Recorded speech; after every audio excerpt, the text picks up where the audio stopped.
Would you like to save 10% today by opening a store card? It's one of the most common offers in American retail. Millions of people say yes at the register every single day. Almost none of them compare what that card actually costs long-term. Store-branded credit cards, the ones tied to a specific retailer instead of a general bank card, are a well-documented category in consumer finance research, and they share a consistent pattern. They tend to carry meaningfully higher interest rates than general-purpose credit cards, on average. There's a reason for that pattern. Store cards are usually easier to get approved for, they're often marketed to people building or repairing credit, and their entire business model depends on getting shoppers to use them repeatedly at one retailer, then carry a balance.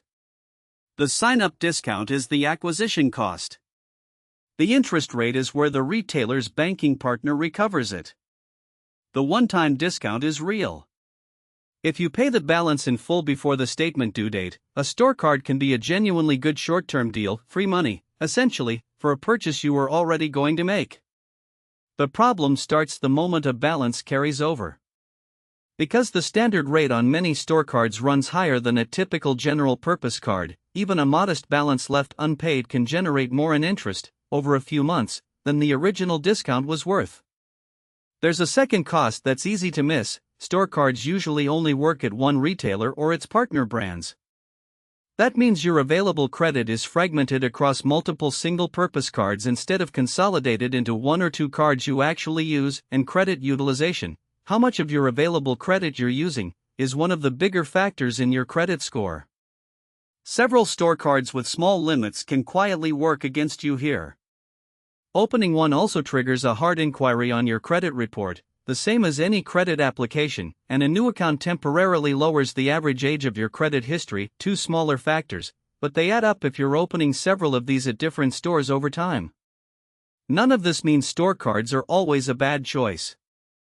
If you already have a purchase planned, you're confident you'll pay it off before interest kicks in, and you don't already have several open, a store card discount can be a legitimate one-time win. The move that protects you either way: check the APR before you say yes at the register, it's disclosed in the terms they hand you, even in that rushed moment.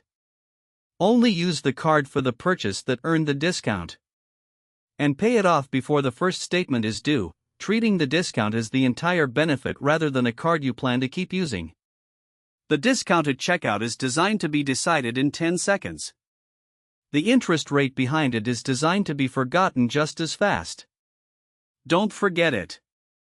We track the financial traps that don't make headlines so you're never caught off guard. If this helped, subscribe. We post every week. I'll see you in the next one.